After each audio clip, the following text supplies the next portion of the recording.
Welcome to the Wealth Embodied podcast. I'm your host, Brianna Faringer, an attorney, spiritual guide, and wealth activator. I'm here to help you align your mindset for abundance and break through any glass ceilings with money. If you're ready to embrace your highest calling, manifest with more ease, and create a life that feels lighter and more aligned, then let's dive in.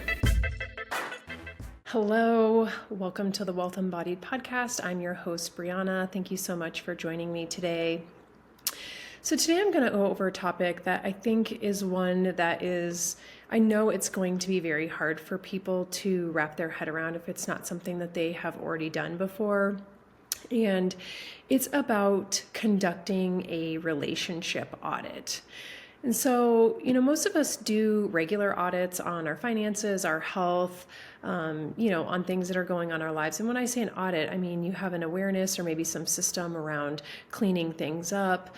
I've talked about doing time audits on here, but we often audit things in our life and take a look at things and say, oh, how am I doing in this area? I think one place that we often don't do a great job of this is in relationships. And so I'm going to start this out by asking the question, when was the last time you audited your relationships? And I'm talking about all relationships, friendships, co-working relationships, family relationships, romantic partnerships, whatever it is, anybody that's in your life that you have any sort of relationship with. Have you looked at that relationship and really said, is this still aligned for me? And there's so much importance around the relationships that we have, and it affects money and our energy in ways that we often don't realize. Because when we are around people who are not energetically aligned to us, or maybe we have done a lot of work in our lives to grow or change our lives in positive ways, sometimes we outgrow people if they are not doing the same. And I have found for myself that I have stayed in relationships that were no longer aligned for me because I had stories around that relationship and why I needed to continue in it.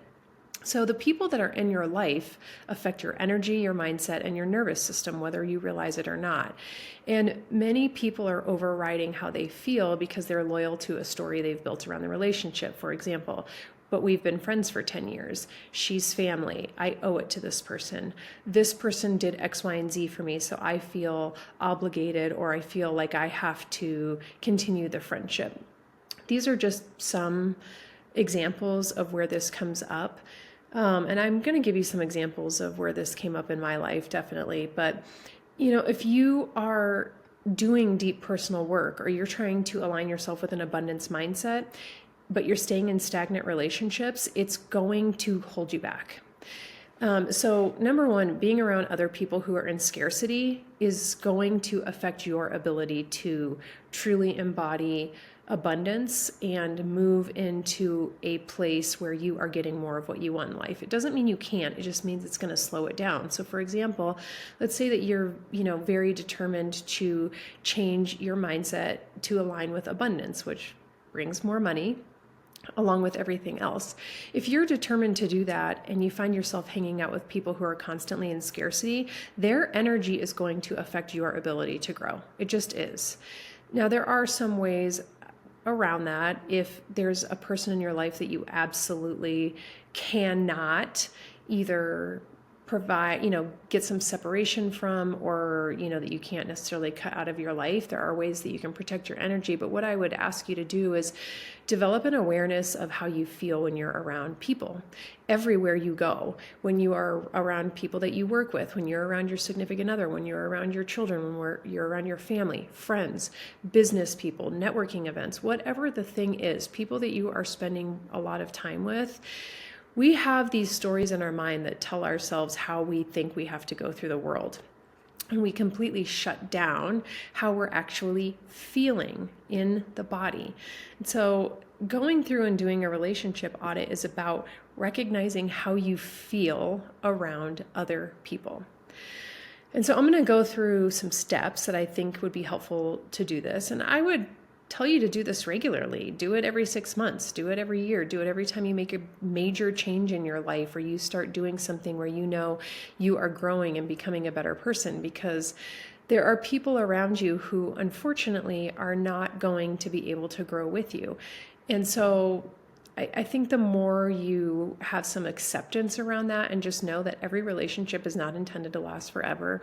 People come in and out of our lives for specific reasons, and sometimes a relationship just needs to end. And you can have appreciation and gratitude for what the relationship gave to you without having to keep that person in your life to your own detriment. And so I'm going to give you some questions to ask yourself here. Obviously, if you may be in a place where you can't write these down, but I do recommend writing them down. Number one, how do I feel in my body after spending time with this person? Do I feel lighter? Do I feel heavier? Do I feel tense? Do I feel like I'm walking on eggshells? What's the feeling that I have? What are the thoughts going in my mind as I planned to be around this person or these people? What was happening as I was around them? It's important to recognize how you feel before you see these people, because that's often giving you messages about how you truly feel. So for example, I had a couple of relationships that have ended. They ended several years ago at this point, but I would have this dialogue in my head where I knew I didn't want to spend time with the person, or actually I would have anxiety around it, but I wasn't really paying attention to it. Actually, I was ignoring it. I can see that now in hindsight.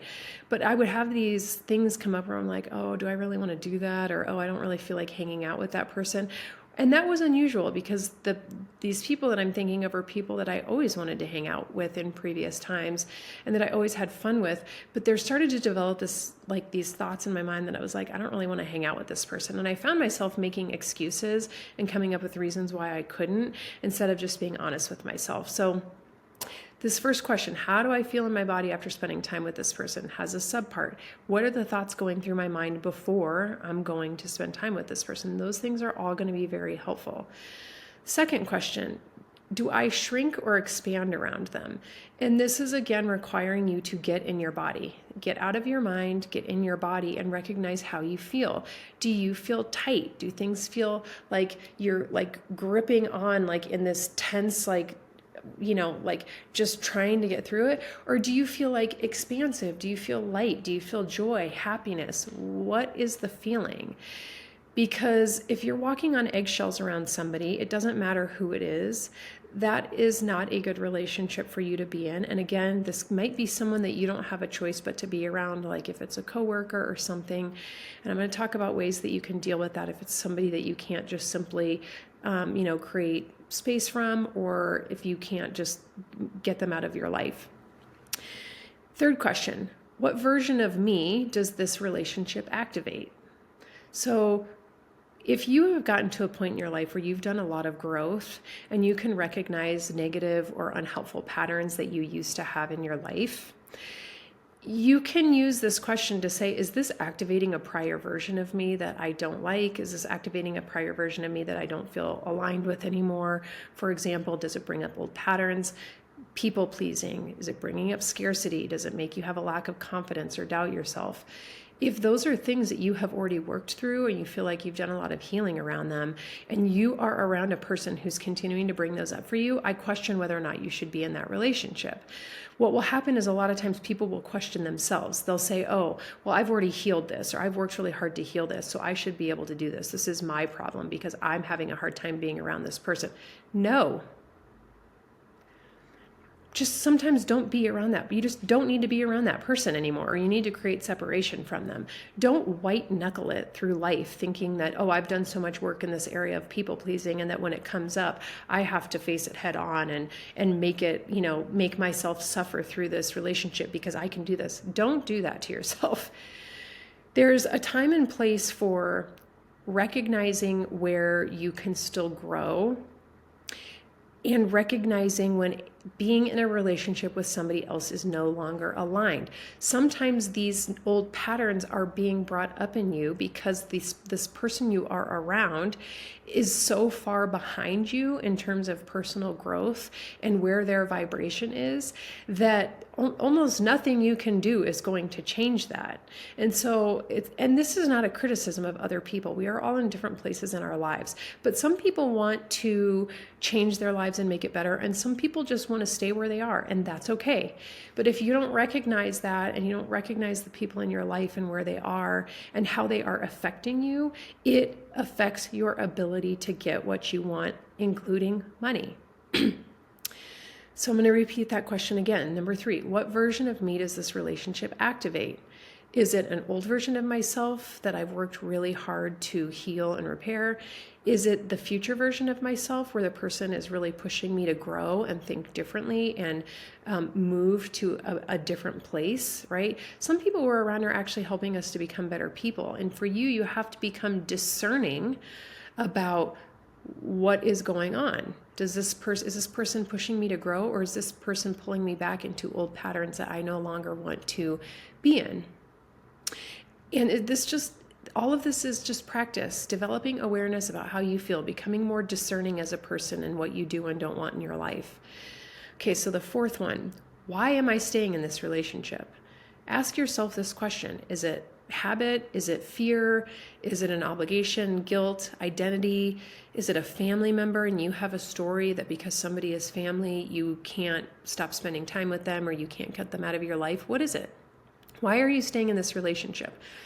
I stayed in some relationships, some friendships that I should not have stayed in because I had this story that we had known each other for so long and we had been such a big part of each other's lives and things that had happened in our lives that it felt like I wasn't trying hard enough if I would let those relationships go. And that was such a detrimental storyline for me to live in, because what happened was I stayed in relationships far past their expiration date and then they ended badly. And the reason was because I wasn't listening to the messages. I wasn't listening to how I felt. I was recognizing, okay, I don't feel that great when I'm around this person, or I kind of have anxiety when I think about hanging out with them. But then I would tell myself this story, but we've been friends for so long, but this person didn't do anything, like nothing happened. We didn't get into an argument. There was no event that caused this. So I just kept telling myself, Brianna, you have to stay in this. And I'm not going to do that again. I can tell you that. After having gone through that so many times. But if you are not developing an awareness around how you feel around people and what you are going to do in that relationship, meaning you're going to stay in it and you're going to try to create boundaries for yourself around how you interact with that person, or you're not going to stay in it, then it's just going to end badly. Things are going to happen in such a way that you are going to be like, oh, I wish I had paid attention to that sooner. And so, I'm going to repeat these questions again. Number 1, how do I feel in my body after spending time with this person? Number 2, do I shrink or expand around them? Number 3, what version of me does this relationship activate? And number 4, why am I staying in the relationship? Another way of thinking about this is, if I met this person today, would I choose to bring them in my life exactly as they are? And a lot of times the answer is no. And if it is, then yeah, you have some hard choices to make. But keep in mind, these choices, they may feel hard, but they are for you. Everything in life is a choice. You do not have to stay in any relationship with anyone. You do probably with your kids until they're at a certain age, because that's a legal obligation you have. But I can't really think of a lot of other relationships that you don't have a choice but stay in. If you are around people at work that you don't align with and you absolutely hate it, you're making a choice to continue to stay there. If you are in a relationship, a romantic partnership with somebody that doesn't feel aligned, you are choosing to stay there. Again, there are exceptional circumstances like abuse, but I'm just kind of throwing out some things because everything is a choice. You get to choose who you do and don't spend time with. You get to choose who you are going to align with. And the more work you do for yourself and the more growth you obtain, the more you're going to want to do this and make sure that you're around people that either align with you currently or align with who you want to be with in the future. If you haven't heard this before, a lot of people tell you one way to become a millionaire is to start hanging out with people who are millionaires, or start hanging out in places where millionaires or those people hang out. The reason is because you want to put yourself around people who you want to be like. If you're putting yourself around people who you don't want to be like, if you look at their lives and you're like, wow, I would not want that person. I would not want to be living that person's life. Stop hanging out with them, or create boundaries around the relationship. So sometimes becoming aware of this it's hard, it's subtle. It might not be a truly bad relationship, it's just not aligned for you anymore. And you can only really truly figure this out by thinking how you feel. And if this is hard for you, I will tell you, close your eyes. Close your eyes. Take a deep breath in. Out through in through the nose, out through the mouth. Just give yourself a minute and just say, okay, when I think about spending time with this person, how do I feel? And be honest. You have to let yourself feel in your body for this to work. So if you're a person who is used to pushing your emotions aside and not allowing yourself to feel feelings, this is going to be tricky. And my guess is that you may have some very unaligned relationships in your life that you are continuing to stay in because you have stories around them and you're not listening to how it feels in the body. And that's not a criticism, by the way. This was me for the very large majority of my life. And I'm just in a different place now. And so I'm just trying to use that to help other people recognize where you can save yourself some trauma and drama. Okay, if you are starting to recognize that you don't have an aligned relationship with person, you don't have to burn bridges with them or make this dramatic exit or have some like major fallout. You can just slowly create more space between you and that person. Limit the amount of time you spend with that person or redefine it. For example, if maybe you hang out with this person, whoever it is, more than you would like, and you just have to start creating boundaries for yourself around not spending as much time around that person. Maybe when they ask you to do things, you are just not available, whatever the reason is. But not allowing yourself to be saying yes to things that you don't want to do. This is going to be tricky though with a relationship that, like, if it's a romantic partnership and you're trying to, make sure your, partnership, that you want to stay in this partnership with this person, you're going to have to find ways for the two of you to do that. I'm not a relationship coach, so I can only give you so much information. But I would tell you that if you have a desire to stay in a relationship with a person, or you definitely, it's somebody that you can't cut out. Like, let's just say it's a parent, and you just have made a decision you don't want to cut that person out. Fine, that's totally fine. I'm not telling you should cut relationships with family.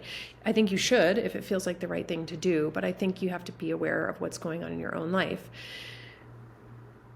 You need to create boundaries for yourself and sometimes for the other person. And it might be that you have to say to this person, look, I love you and I want to be in a relationship with you, but it's hard for me when X, Y, and Z happens, or maybe when these topics are brought up. And so I would just ask that for me personally, I would feel safer and happier in this relationship if we didn't talk about X, Y, Z, or if we didn't do X, Y, Z. There's a lot of ways for you to create boundaries with people in your life. And if you're afraid to do that, then that's going to affect you. It really is. You have to be doing what is best for you as a person in order to get what you want in life, particularly around money and other forms of wealth. If you are not doing things for yourself and you're doing things because you're trying to safely walk, on eggshells around everyone else's feelings, it creates a scenario where you are not going to get what you want. You don't know what you want, and you're not willing to, fight for the things that are important for you in your own life because you're letting other people dictate how you're supposed to move through the world. And so I recognize not every relationship is that easy, particularly familial relationships. So I throw that out there. You do need to have boundaries in relationships. Everyone should have that, no matter whether the relationship is aligned or not. But not every relationship is meant to last forever. Some are seasonal, some are transitional, some are just meant to show you what you have outgrown. And developing that awareness is really important in being able to get more abundance in your life. The most powerful growth comes when you let go of what no longer feels like your truth, even when nothing bad happened. And so, thinking through that, I would think about, the relationships that you have, and maybe some where if you want to continue those relationships where you can have boundaries. But this next topic, or kind of like thing I'm going to segue into, is really scarcity versus abundance in relationships. And thinking about if you have a scarcity mindset coming up when you think about getting rid of some of your relationships. A scarcity mindset is when you're focusing on lack or where you don't have enough of something. And I'll give you an example. If I let this person go, I'll be alone. That's a common thing for people to think. It's not true. You're never going to be alone. You're always going to have somebody or new people come into your life. When you let one thing go, it opens the door for others. So that's a hard thing to think through. A lot of people don't think that's going to happen, but you have to be willing to work through that mindset and recognize it so that you can get more out of life. Another one is there's no one else who understands me. That's a story. You will be understood by people that you allow into your life and you allow them to understand you. Other people not understanding you is usually because we're not actually allowing them in. Not always. Sometimes you may be around a person who just actually doesn't get you at all. But in my experience, when I have this belief that there's somebody who doesn't understand me, it's because I haven't let them in. I've been keeping them out, and they haven't had the opportunity to try to understand me or to try to support me.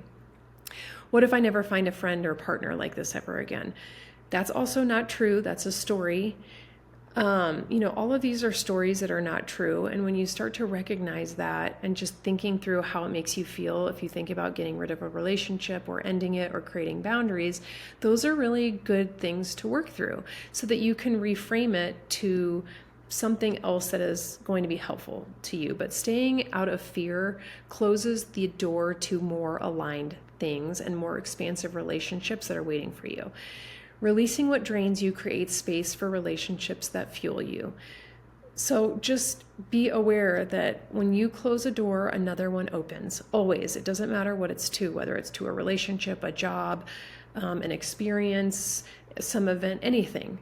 When you close the door on something that has already been in your life, you are allowing new things to come in. That's exciting. You might close the door on a relationship and have the most epic, amazing relationship of your life come in, but you won't know if you're going to continue to stay in relationships that are not aligned. So anchor in the idea that awareness is power. You get to choose who you are around. You get to choose your reality. You don't have to make any decisions today. Just start noticing it. Develop an awareness. And I invite you to just really tune into your body and always know that your body is going to tell you the truth and your mind is going to lie to you. Not always, but a lot of the times. I just ran through 3 examples of things that of stories that we tell ourselves that are often not true. That's what I mean. Our minds lie to us and our bodies don't. And so, to close out, I'd have you think about what relationship feels the heaviest in your life right now? And what story are you telling yourself to keep it in place? Is there a story? What is it? And just develop an awareness around it. You don't have to make a change today, but I would ask you to do this because our social relationships have an enormous impact on money and on wealth and how we, allow things to come into our life. And when we are clinging to old things, older relationships, old patterns, old stories, it's going to keep you stuck no matter how much work you do. Or it's just going to make it very hard, I will say, to get to the level that you want to get to when you are holding on to relationships that are no longer aligned for you. And so, again, you don't have to make decisions today. I would recommend that you do an audit of your relationships every 6 months to a year, or even more frequently if it feels aligned. Just really getting a sense of who am I spending time with the most? How do I feel when I'm around this person? Do I have anxiety? What are the things that are causing the anxiety? If I was going to create boundaries around this relationship, what would they be? Just things like that. You don't actually have to do anything about it, but developing an awareness about the relationships that may not be aligned for you can give you a lot of information on what to do next. So I hope that you found this helpful. I do have a new freebie available called Aligned for More. It is a free 7-day audio series. You can find that on my website, briannafarringer.com. If you go to work with me, it's under courses. It is free. You get a 3 to 5 minute audio every day with 2 journal prompts every day on some really basic mindset shifts and things to help you think about to start living more in an abundance mindset as opposed to a scarcity mindset. As a reminder, I also have a money mindset journal called the Hero's Guide to Money Mindset. You can also find that on my website. If you are interested in doing a little bit more work, more deep work, I do recommend the journal. But yeah, those are great ways that I can support you if you don't want to do one-on-one work. If you have any questions about any episode, please send me a message. You can DM me on Instagram or, contact me through my website. I'm always happy to answer questions about topics on the podcast, or if there's any topics that you would like to hear about in the future. Thank you for listening. Have an amazing day. Bye. Hey, before you go, would you love to receive my 3-step masterclass to easily create and hold wealth for free? It's called Effortless Money, and it includes the exact framework to start attracting money effortlessly and manifesting abundance with more ease. If you want it for free, all you have to do is leave an honest review of the Wealth Embodied podcast, take a screenshot of this episode and put it in your Instagram stories and tag me at Brianna_Faringer, and we will send you the free Effortless Money Masterclass. This is how my clients have manifested a $13,000 check, a promotion resulting in a $30,000 salary increase, and significantly improved relationships. All right, guys, I hope you enjoyed this episode, and I'll see you next time on the Wealth Embodied podcast.